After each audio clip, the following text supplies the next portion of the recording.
สบายดีตอนนี้บรรยากาศตอนเที่ยงเนาะทุกคนตอนนี้บ่าวเสียงสำไตกับอยู่ที่สวนมะพร้าวโอ้โหเนาะสวนมะพร้าวโอ้โหที่เขาเจ้าเริ่มลงมือก่อสร้างหรือว่าเริ่มต้นเนาะตะกี้นี่เป็นเล่าเป็นอะไรเนาะนี่ก็คือเขตที่ทางบริษัทโอโหหรือว่าสวนมะพร้าวโอโหนี่เนาะเขาเจ้ากำลังเริ่มเขาเจ้าสัมปทานในดินเขตนี้อยู่30-40 เฮกตาร์เนาะอยู่เขื่อนน้ำปอดหรือว่าอ่างน้ำปอดทุกคนลูกนี้ไปทางนี้ก็ติ้นฝูเข้าควายทุกคนวิวงามทุกคนทำเลแถวนี้ดีเลยเนาะเพราะว่าเขาเจ้าจะ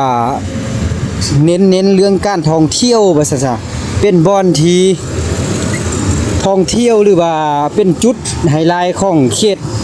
ติ้นฝูเข้าควายทุกคนเนาะเริ่มลงมือได้เขต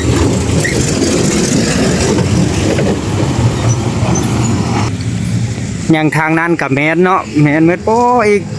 ประมาณ2 ปีตื้มทุกคน2 ปีตื้มเขตนี้โอ้เบาเสียงขีบสุดยอดเลยแหละเนาะ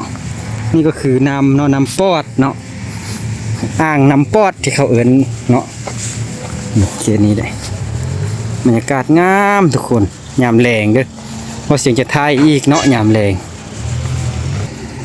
จุดนี้เป็นจุดน่องทางนั้นเป็นทางที่เขาเจ้าตังตูบเนาะตังตูบตังเหือนอยู่ทางนั้นเนาะทุกคนโอ้วิวสุดยอดเลยเด้อทุกคนเด้องามอยากมาพักมาเซามาเที่ยวมากั้งเต็นท์นอนยามเซาเบิ่งบรรยากาศยามเซาโอ้สุดยอดเลยทุกคนเอาเสียงข้อแนะนำเด้อมาที่นี้ก็ได้นี่คักทุกคนมิดดีเงียบ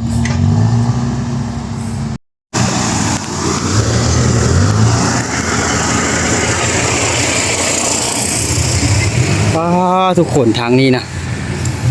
กว้างเด้อทุกคน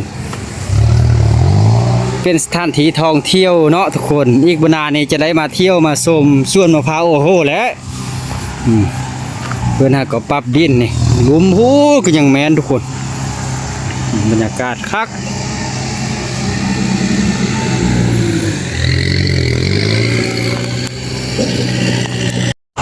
บรรยากาศติ้นฟูเข้าควายทุกคนเอ้ยคักเลยทุกคน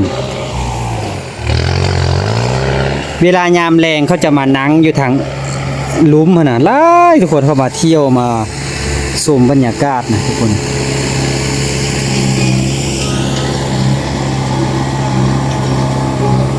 จุดนี้เป็นจุดที่ไฮไลท์เลยนะทุกคนเนาะแต่น้อยเพิ่นก็จะทะลุปลูกต้นมะพร้าวเมื่อเขตนี่นะทุกคนงามเนาะเป็นบรรยากาศหนึ่งที่เป็นเลื่อนตอนนี้นะเป็นเลื่อนที่เขาเจ้ากำลังปรับปรุงเนาะแล้วก็เกี่ยมปลูกต้นมะพร้าวน้ำหอมเนาะ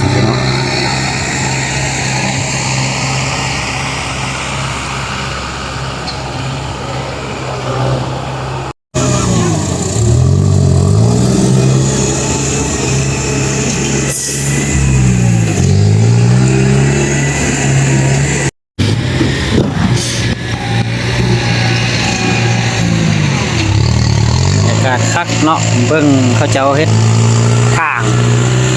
ทางลงนาเคลื่อนเลยเนาะ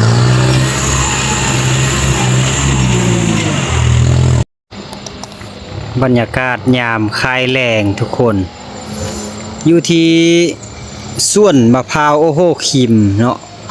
หรือว่ามะพร้าวโอโหสวนมะพร้าวโอโหตอนนี้เพิ่นกำลังสร้างเด้อทุกคนเด้อแต่ว่ายามแรงแหละชมบรรยากาศยามแรงป้าวิวทุกคนงามเพิ่นก็กำลังสร้างกำลังจัดสั้นเนาะทุกคนอีกบ่นานนะก็จะกลายเป็นแดงทองเที่ยวแห่งหนึ่งอยู่ในอ่างน้ำปอดหรือว่าติ้นฟูเข้าควายนี่ทุกคนน่าจะได้มีขั้วเนาะไต่ไปหาโซนนั้นโอ้หลายจุดเด้แล้วก็ลงฮอดลุ่มพุ่นแหละลงฮอดเครื่องอ่างนั่นแหละเนาะบรรยากาศสุดยอดเลยทุกคนมาชมบรรยากาศแบบมีให้เจอเต็มปอดเลยคักเนาะ